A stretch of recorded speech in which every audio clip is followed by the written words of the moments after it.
Electricast. Welcome to Her Extraordinary Life by Design, where we celebrate women who are shaping their lives one extraordinary day at a time. I'm your host, Leslie Gaudette, self-care coach for women who are ready to make self-care a priority to support them in life and business. Every week, I'll be speaking with inspiring women from various walks of life who will share their personal journeys and will discover how they have fearlessly carved their own paths as business owners, passionately pursuing their dreams and creating a meaningful impact on their communities. So let's get started.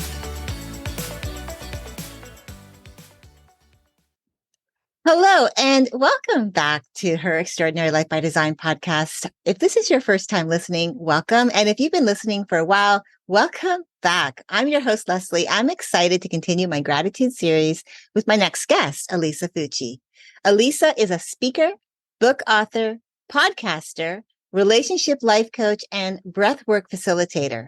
Through coaching and breathwork, Elisa helps women entrepreneurs let go of limiting beliefs, negative thought patterns, and emotional baggage so they can be successful without sabotaging their personal relationships.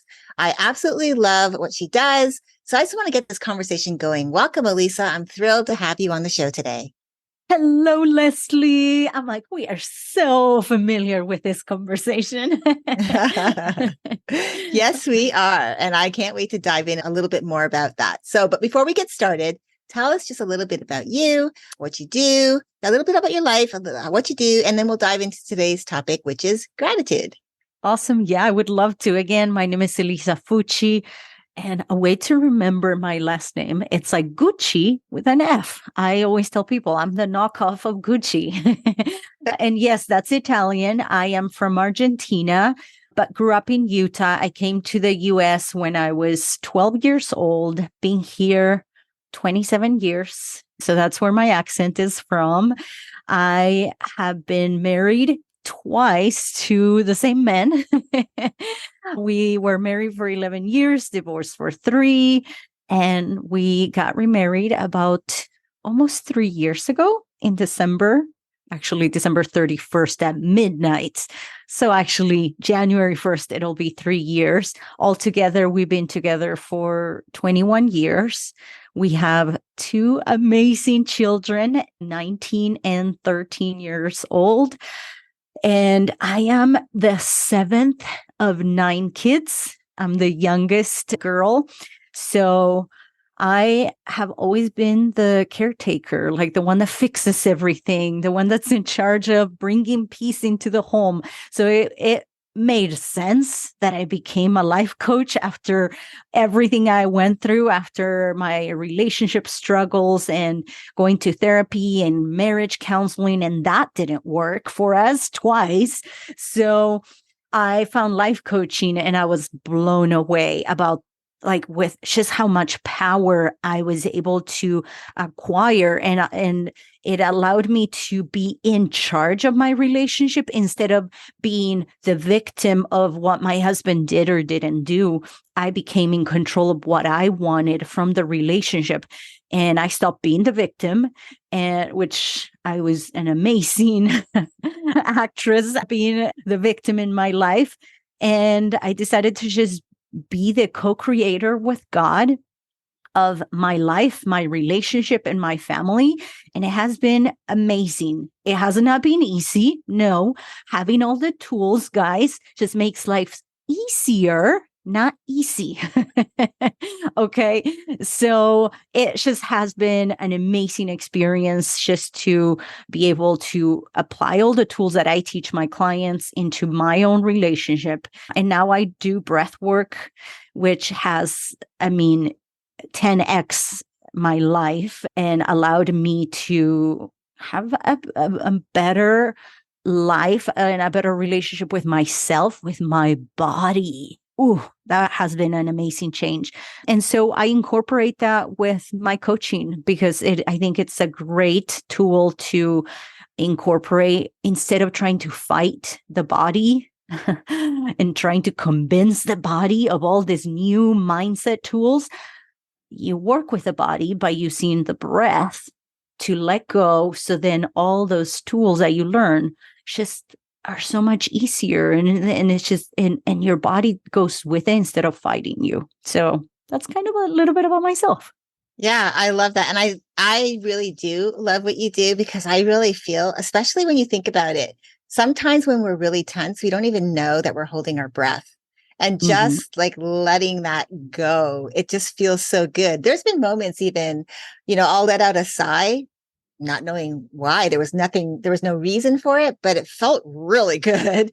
And my husband will say, "Well, what's wrong?" And I'll say, "Nothing's wrong. I just sighed," but it felt really super good. Like it felt like my body was releasing something and it just felt really good in the moment. So I It really do love does. it. Yeah, it Yeah. actually sends a signal to your brain that it is okay. Oh, okay, let go. Sighing, that's why you do it, because and it tells your brain, I'm okay, I am safe. Okay, finally, I can let go. So it's good. Yeah. If you're feeling like that, just do 3 in a row, just intentional sighs where you're like just really pushing out the breath and then like make an audible exhale, an audible sigh. That can really help you rebalance your nervous system and calm your body. Yeah, I love that. So let's talk gratitude because that's the topic of the day. So, in your experience, what are some effective ways to shift our focus from negativity or scarcity towards gratitude and abundance? The second part to that, so I don't know if you want me to ask this in 2 parts, but shifting our away from negativity and scarcity towards gratitude and abundance, and then how can we integrate that into mindset shifts that we do daily? Yeah, that's such a great question, Leslie. So as I was like preparing for this, I was like, okay, what do I do? What has helped me? What has helped my clients? And I made a list, and I want you guys that are listening to just pick whatever stands out to you. You don't have to do all of them. I would recommend that you pick one and try it and see if that is what stands out, like what helps you. But again, whatever I say, it doesn't mean it's right. It's just my opinion. It's my experience. It's my expertise. It doesn't mean it's your way. Okay. Just throwing it out there. For me, prayer, hello. Prayer has been a huge part of shifting my mindset, knowing that there's a higher power. And that leads to knowing that this life is not everything, that this life is just not even the beginning. It's like a dot in our eternal perspective. So that helps for me because when you pray, you are just letting go of yourself, letting go of what you're facing now, and just realizing that there's bigger things. So it gets you out of the moment, out of the present, and into bigger, brighter things. Okay. That might be one thing. It doesn't work all the time for me. Okay. And sometimes when I'm not in gratitude mode and I'm in negative mode, I don't want to pray. So just know that that's okay. Doing a brain dump. I have my clients do this in the morning and at night throughout the whole time they are being coached with me because it is an excellent practice. It is a way to get all your thoughts and feelings on a piece of paper so then you can actually see them for what they are. They're all made up and they're all self-inflicted and you gain control over them.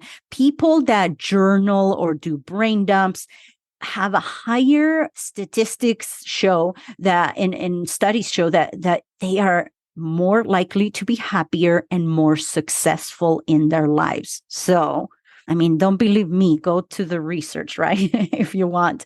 And you'll know that, like, just in what I call a brain dump is setting up a timer, and 5 minutes is okay, but I don't think it's enough. If you're like being negative, you need more than 5 minutes. I know.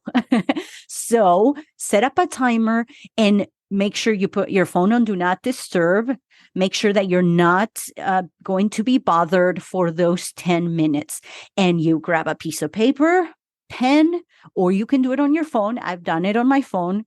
But I think it's better when you do it on paper and pen, because you're actually allowing the thoughts to go through from the head to your shoulder, through your arm, out of your fingertips, and outside of you.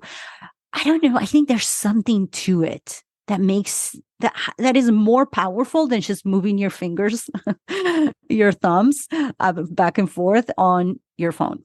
Okay. So you set up a timer, 10 minutes, pen, paper, and you just start dumping. Like, just write anything. How do you feel? What do you think? What is your brain screaming right now? Don't judge yourself.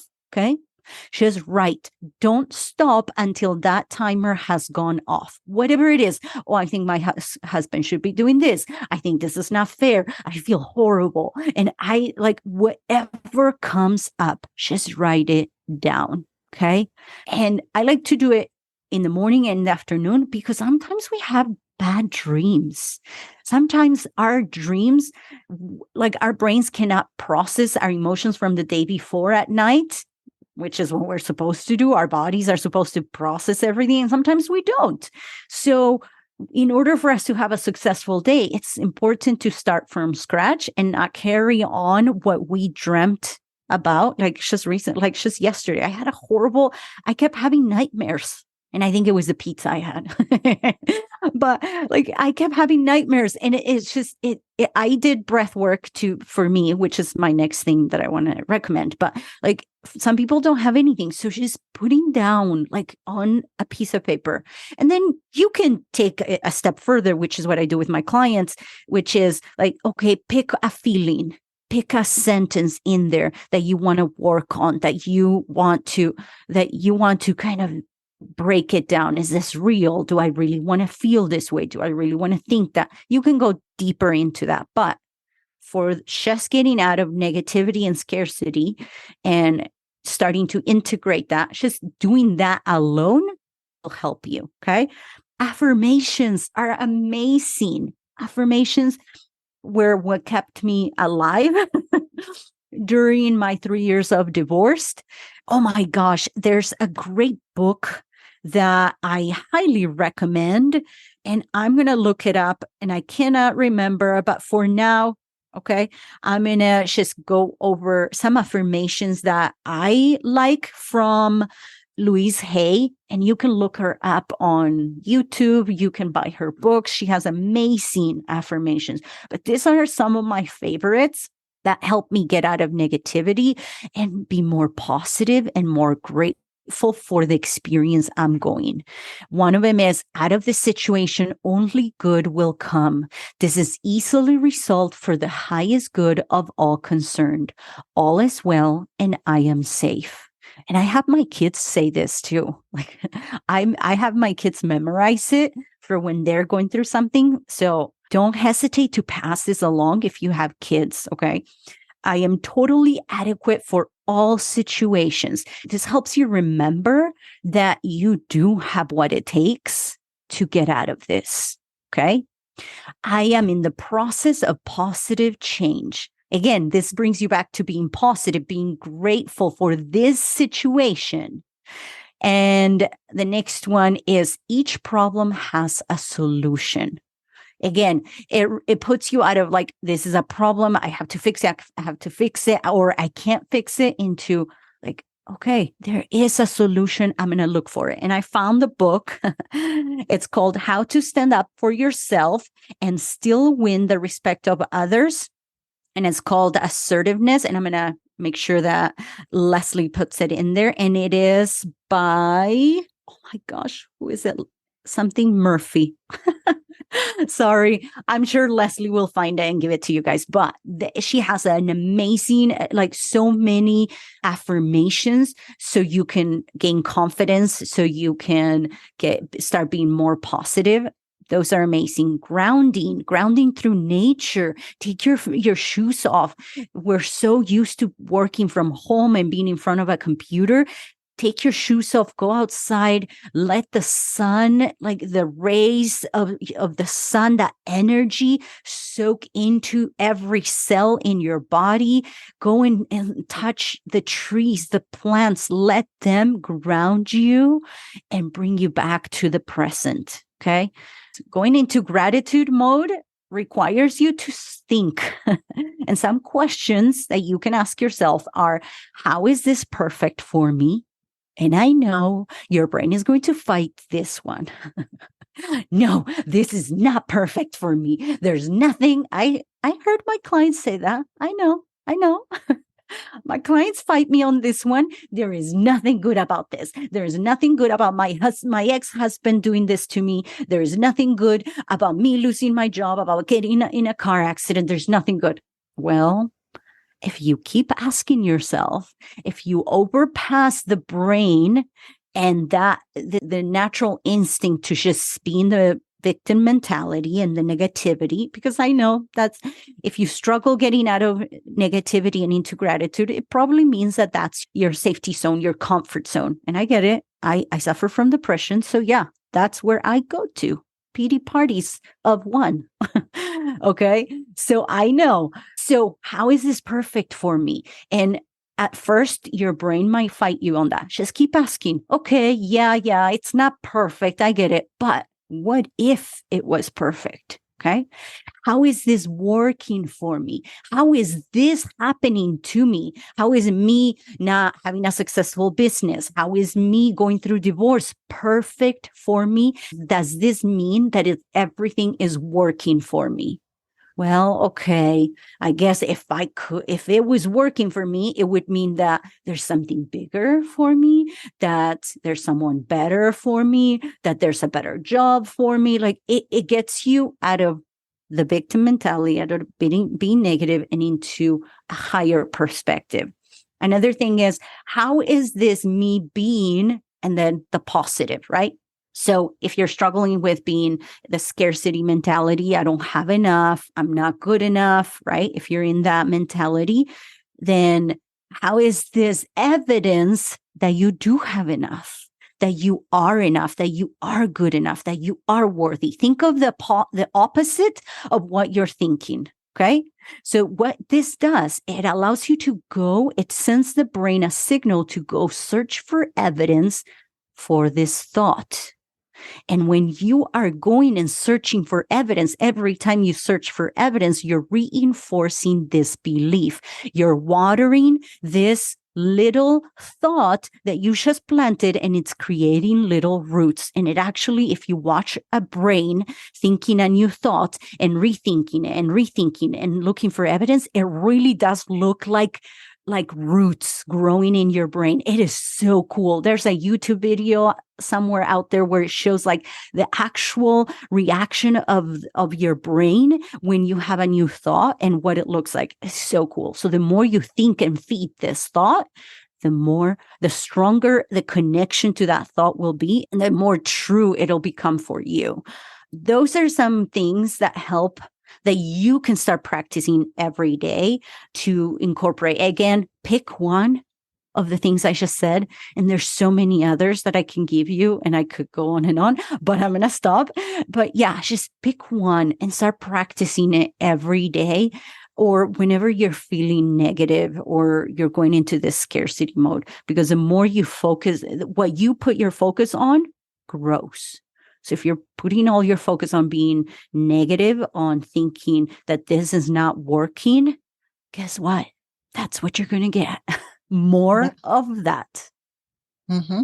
Absolutely. And I love that. And I really feel like what you express now is really kind of answered my second question, because I think it was really kind of like they were similar questions. So I want to move on to one that I know will be really helpful, I think, for our listeners around expressing gratitude toward other people. Because again, we can get into that place where if we're not feeling so good, we're on that negative vibe, we're on that low vibe, that vibration, expressing, especially if something's not going well in our lives, it's going to be really hard to express gratitude towards others. So how do you approach this, whether it's through your clients or personally, how you approach expressing gratitude toward other people in a meaningful way? And what are some creative or thoughtful ways you found to show that appreciation and foster deeper connections? Ooh, I love that because this goes right up my alley because I'm a relationship life coach. And what really changed my marriage was doing just this.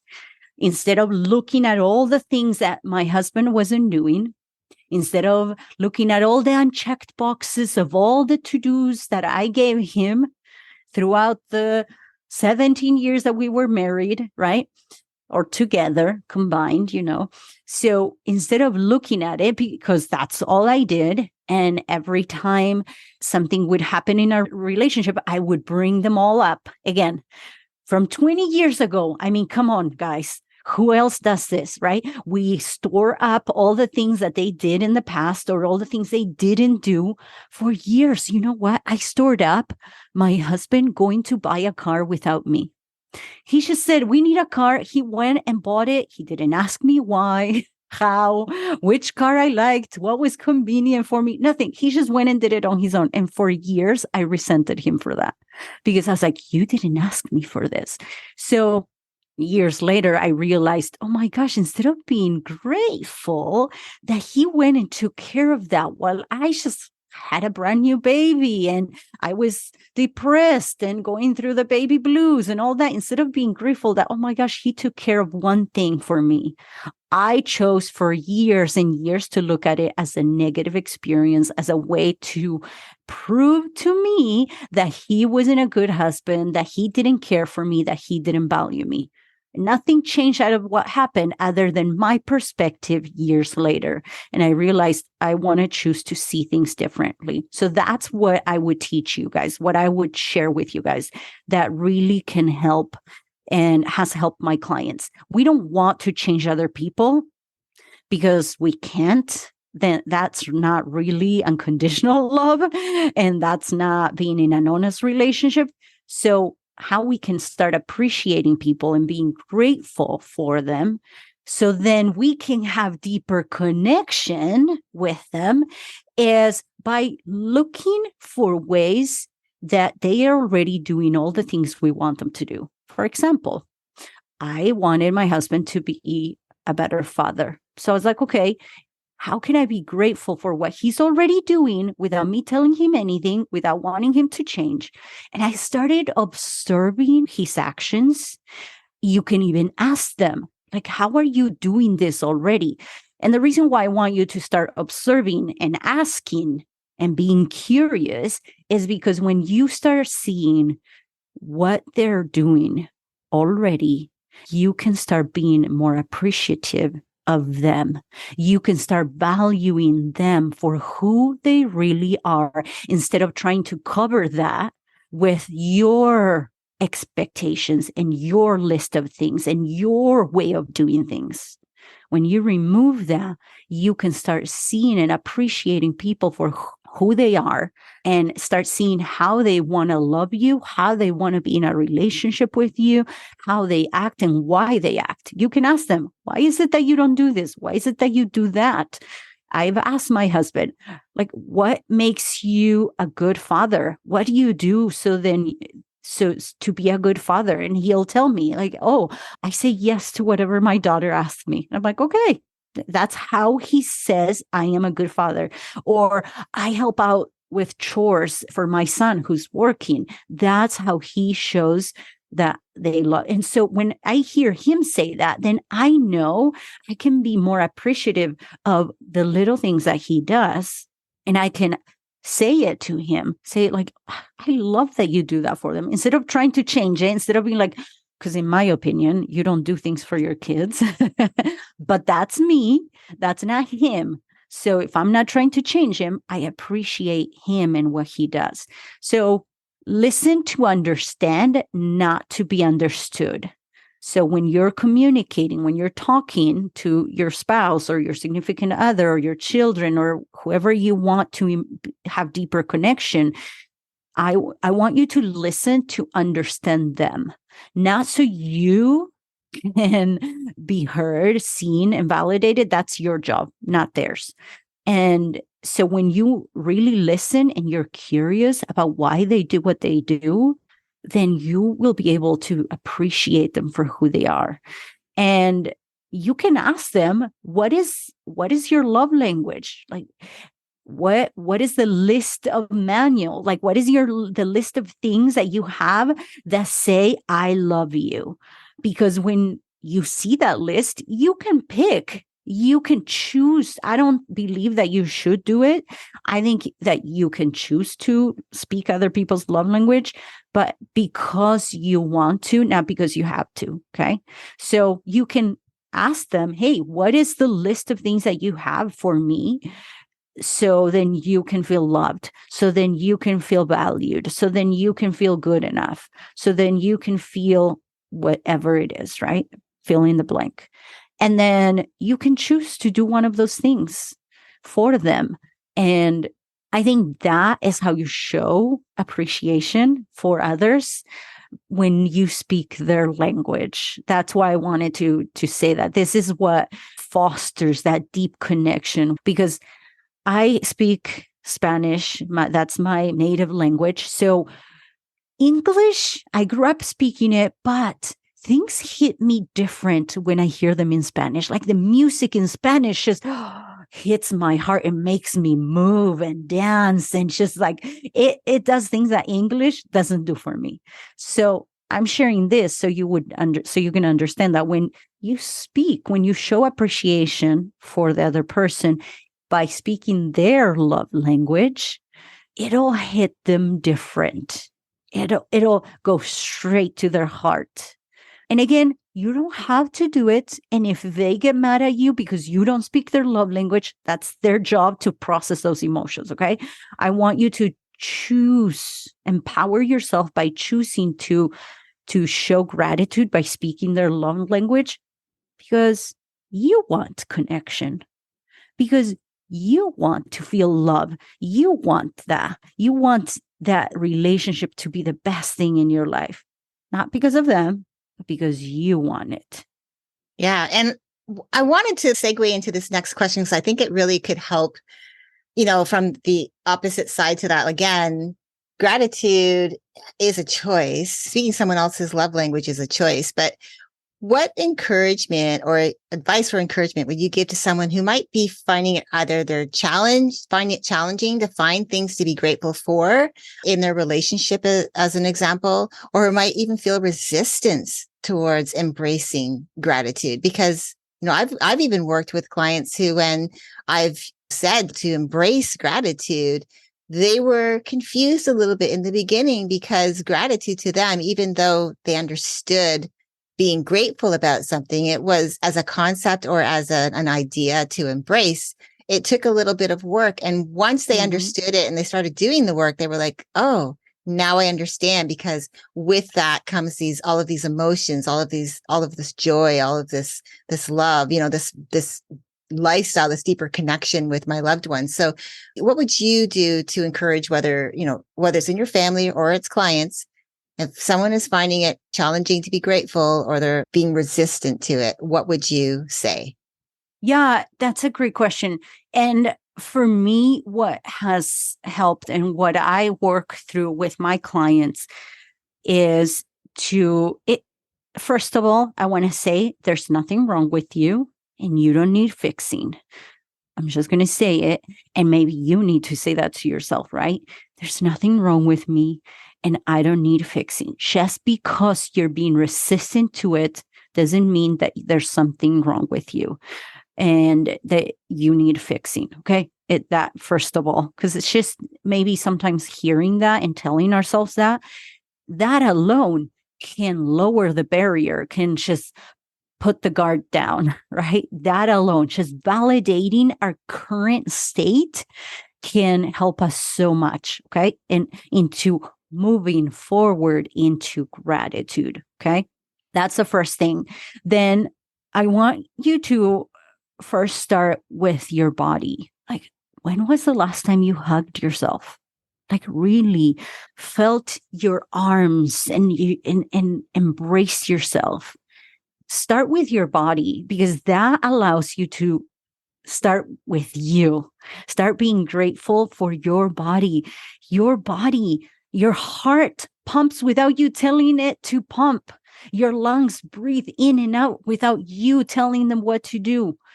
Your stomach processes food for you and gives you energy without you telling it what to do. You have legs, arms, right? You have a body that is taking you through this life without you telling it what to do, right? I mean, unless you go exercise and you're like telling your body the whole time, okay, go, keep going, right? Or you're running a marathon. Like when I was like the last 3 miles, I had to talk to my body and tell it, hey, come on, let's go. You got this. Keep going. I know it hurts, right? But I want you to start with your body in order for you to get out. So first, acknowledge that where you're at is okay. There's nothing wrong. Then start small. Start with your body. Like, what are you grateful for? Take a deep breath and notice, oh my gosh, I'm grateful for my breath right now. I'm breathing. Okay. Notice every part of your body and thank your body, every part. Just walk, like scan your body and thank your body, hug yourself. Like that can help you shift. And it might not work all the time. It might not last forever, right? It might last a few minutes and then you're going to get back into the resistance and the negativity. I get it. I've been there and that's okay too. Okay. Your way is perfect just for you. Okay. That's one way. Another thing that helps my clients is writing a letter to yourself. And I love working with the relationship you have with yourself in order to start being more grateful and seeing things in a different way. I always like to start with yourself because then you can do that with others and other things, right? So one thing I have my clients do is write a letter to your past self. And you can start it by saying, Dear Elisa, or dear, and put your name, right? And then you can start by just, because we're trying to get rid of resistance and anger, right? And frustration. We want to get it all out. Again, this is part of the brain dump. This is another part of like brain dumping. And so we're going to do, I am angry because, and then you can write all the things that you're angry about your past, right? This is an opportunity to get it all out. Just don't judge it. Just whatever comes up. The next prompt you can do is, I am sad because we missed out on this opportunity. I am sad because I am having to pay for your consequences, your choices, right? Like whatever it is, write it down. Again, we're brain dumping. We're getting all the crap out so then we can elevate our energy, elevate ourselves. What do you wish for your past? And this is, again, an opportunity for you to get it all out and be seen, be heard by yourself, be validated by you, the person that matters the most. Okay. And then I am sorry that you had to go through that. I am sorry that nobody was there for you. I am sorry that you don't have the support you need. I am sorry that this happened to you. And then into the gratitude, into elevating. Okay, ready? The next one is, I love you because. This is where you get to write about all the characteristics and strengths your past has taught you. Because she's the warrior. She is the one that went through all the to get you here. So this is where you get to tell her, I love you because of you. I learned this. I learned to be persistent. I learned how strong I am. I learned how to be resourceful. I learned what I want and what I don't want in a relationship. I learned what I don't want in a job. I learned what not to do. Like this is where you get to tell her why you love her. This is where you are unconsciously going into gratitude mode. This is where your vibration is going up as you are writing. It is beautiful. And the last prompt is, I am thankful for. What are you thankful for that your past self taught you? And I teach my clients, and I did a workshop not too long ago on how to use your past self as a way to show you step by step how to figure things out today. Because I guarantee that in the past, you have been able to go through really hard things. You have been able to come up with solutions right away. So if you tap into your past self and you thank her for it, you'll be able to know, oh my gosh, I did this, this, and this. I first reached out, and then I prayed. Then I had to be really strong. I had to be persistent. Okay, so I can apply those things to what I'm going through now. Oh my gosh, I just have a step-by-step guide to how to overcome something difficult every single time. But we rarely go back in the past to look for evidence that things are working, that we have all the tools we need, that we have done hard things before. Clients always fight me. No, but this is different. And I'm like, how is it different? Like, okay, if you think it's different, fine. But how is this the same? How is this the same as that? And how did you overcome that? Well, I had to do all these things. And I'm like, are you doing those now? No. Okay. Why don't you try them now to see if they work? Because they worked for you in the past. But this is an opportunity for you to start being thankful for all the things you did. You can't be grateful for things outside of you or in other people if you cannot be grateful for what you have gone through, for what you have endured, for what you have accomplished. If you cannot celebrate yourself, you can't celebrate life, and you can't celebrate others. And then that's why we have the relationships we have. That's why we have the bank accounts we have, because we don't know how to be thankful for what we have accomplished, for who we are, for how amazing we are, and all the things we have done. Yeah. Oh, I love it. Well, I really feel like you've just poured into the listeners really powerfully. And Thank I you. know that, yeah, and I love what you do because I think it's important. I love the whole part, like the relationship part and going back, and especially like the letter. Like, I'm the same as you. I really feel like there's clues in our past that can tell us who we are being today. But again, like you were saying, most people won't revisit that.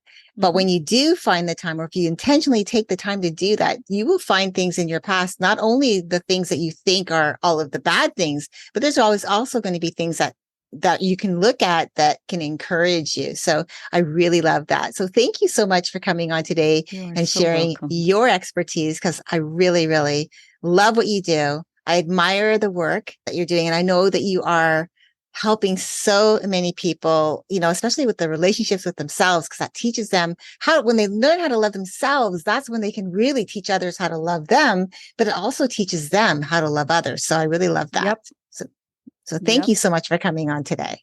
You're welcome. It was a pleasure. I am so happy that we got together and that we do our lives every week, because it's been amazing. So thank you for the opportunity. Yeah. And to our listeners, if you'd like to work with Elisa, maybe learning to let go of your own limiting beliefs, negative thought patterns, maybe you've got emotional baggage that you haven't been able to let go of, so that you can be successful, not only professionally, but in your personal life without sabotaging everything. Be sure to check the show notes. I'll make sure that I put everything in there, the show notes. And maybe if there's some extras, she did have a step-by-step. If she's willing to share that step-by-step, I'll be able to put that in the show notes as well. I hope you all have a wonderful rest of your day and a fantastic week ahead. And until next time, keep dreaming, keep believing, and keep designing your extraordinary life one day at a time. Thank you for joining me on Her Extraordinary Life by Design. I hope you've been inspired and empowered by the incredible stories shared on this show. If you enjoyed this episode and the conversations we've had, I would greatly appreciate if you could take a moment to leave a review. Your feedback and support mean the world to me, and it will help others discover the podcast and join our empowering community. Remember to hit the subscribe button so you never miss an episode. Together, we can continue to learn from these amazing women, uncover their extraordinary journeys, and be motivated to create our own lives by design. Thank you again for tuning in. Until next time, stay empowered and keep shaping your extraordinary life one day at a time.